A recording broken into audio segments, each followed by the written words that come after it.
calorias, né? Uma das coisas que eu sempre comento é a maneira que os pacientes se referem a certos alimentos e a como eles comem. Então, por exemplo, ai doutora, eu não almocei, eu só comi um pãozinho. Bom, em primeiro lugar é o pãozinho. Por que pãozinho? O pão é o mesmo para mim ou para o outro. Então, pão, não é pãozinho e nem pãozão, é pão. O pãozinho faz com que ele enxergue aquilo como algo pequeno e não agressivo a ele. Mas, para a pessoa que tem anorexia nervosa, o pãozinho é eu comi um pão. Esse pão é de uma dimensão imensa. Então, a cognição e o significado atribuído àquele pão é diferente conforme a pessoa. Entende? Outra coisa é assim, a quantia, a dimensão e a proibição de cada alimento, o que é permitido para cada um e o que é proibido para cada um. Isso tem que ser muito discriminado na maneira em que a gente conversa com cada pessoa. O comer, como e quando, o que significa comer para cada um. Para certas pessoas, comer é estar em família, é estar na sua cultura. Nós sabemos que algumas culturas, elas cultivam muito isso, né? A cultura italiana, a cultura árabe principalmente, né? Se você vai à casa de um árabe e você se recusa a comer do alimento dele, isso é extremamente ofensivo, né? Nós sabemos que isso é diferente de uma pessoa para outra, de uma cultura para outra. O que é ser obeso para cada um? Como nós falamos, para algumas pessoas isso não é um sofrimento, passa a ser somente por ser uma doença. O que significa ser magro? Para algumas pessoas ser magro, como se diz, é um sonho de consumo, é uma realização. E na nossa cultura, ser magro para uma mulher é como ser rico para um homem. Porque nos papéis que vêm lá na nossa herança de memória, ser magra é ser desejada para a mulher, como ser financeiramente bem abastado é ser um ótimo provedor na cultura masculina. Então, essas coisas assim são bem arraigadas. Então, a mulher, quando engorda, ela perderia seu papel, e o homem, quando fica sem dinheiro, perderia seu papel de provedor. Essas duas coisas aparecem muito na clínica, né? E a questão do comer como um símbolo da felicidade e da fartura. Nós somos gerações pós-imigração, e nós sabemos que os imigrantes passaram muita fome. A questão de ter uma mesa farta e a frase que nós sempre escolhemos, pode faltar tudo, menos comida, né? É uma questão que está arraigada a nós. E o fato de nos faltar, ou a ameaça de faltar alimento é muito interessante. Algumas pessoas comem muito porque poderão passar fome. Elas não passam fome, nunca passaram fome, mas a possibilidade de virem ter fome faz com que elas comam muito. E isso também é uma questão que a gente encontra muito na clínica. Então, o que nós vemos? Nós vemos alguns padrões distorcidos que aparecem muito nas entrevistas.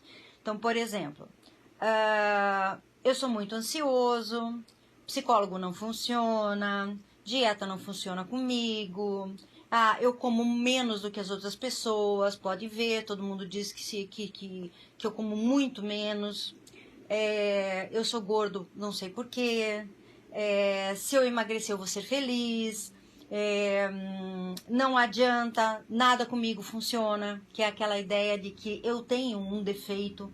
Então, se eu tenho um defeito, nenhum tratamento comigo vai funcionar.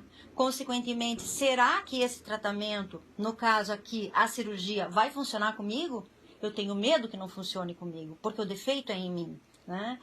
Meu metabolismo é lento, já tentei outras dietas, então talvez não funcione comigo também. O exercício físico não dá resultado, então não adianta eu fazer. Aí as atitudes do tipo tudo ou nada, tanto na alimentação quanto na atividade física. Eu tenho ossos muito largos, ossos pesados, o que eu tenho é genético, então é um defeito, não adianta eu fazer nada, né? Não funciona. Então, toda essa rede cognitiva vai se mostrando durante as entrevistas que nós fazemos. E a empresa Cato, né, que faz divulgação de pesquisa, em 2014, ela mostrou que a rejeição contra pessoas obesas por parte de empregadores, chega a ser 69% maior do que em relação às pessoas que não são obesas. Que a valorização da imagem pessoal na sociedade contemporânea é muito grande. Aquilo que nós falamos, é a questão do personal branding, ou seja, a minha propaganda pessoal, é a minha marca pessoal. Quer dizer, a minha imagem é tudo. Se eu não tenho imagem, não adianta. Ou seja, talvez a maneira que eu me apresente a vocês tenha uma importância maior do que a minha palavra como professora. Porque a minha imagem dá a vocês um conceito de minha pessoa como professor. O Instituto Nacional de Saúde americano, ele recomendou que 2 cirurgias eletivas, aquela que você não faz por emergência, que você elege o dia para fazer, uma cirurgia que você escolhe fazer, né? Que 2 dessas cirurgias eletivas tivessem aprovação de um psicólogo antes, que seria a redesignação sexual e a cirurgia bariátrica. E por quê? Porque eles achavam que essas cirurgias eram as 2 cirurgias irreversíveis e cirurgias que mudam a apresentação do indivíduo diante da sociedade. Porque a sociedade reage de maneira diferente ao homem e à mulher, e a sociedade reage de modo diferente diante do obeso e diante do magro. E nós não podemos dizer que não. Nós vimos, inclusive, que o preconceito, até mesmo em relação ao emprego que é oferecido, ele é diferente. Se eu tenho um candidato a um cargo, a um mesmo cargo, um é obeso e o outro não é, nós temos uma 69%, foi esse, não, acho que é o número que eu dei ali, de porcentagem de que o obeso não ganha essa vaga, exatamente por causa da obesidade. E o bypass gástrico, que é a cirurgia mais realizada entre os obesos, pelas suas características, era uma cirurgia que era considerada irreversível até então. E também com muitas mudanças nutricionais. Isso tem toda uma visão também financeira, porque quanto mais problemas de saúde eu tenho, mais dinheiro os convênios gastam comigo. E há muito tempo atrás, nessa época, em 91, nos Estados Unidos, os convênios não pagavam esse tipo de cirurgia. Eles pagavam somente a banda gástrica, que eu vou mostrar para vocês depois. Tá? Então, avaliar mudanças psicossociais que ocorrem durante a redução do peso é importante. Usar questionários padronizados e confiáveis e válidos é importante. Isso tudo eram exigências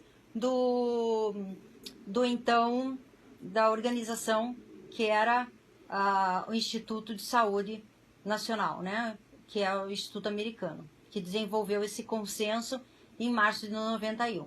Então, ele exigia tudo isso.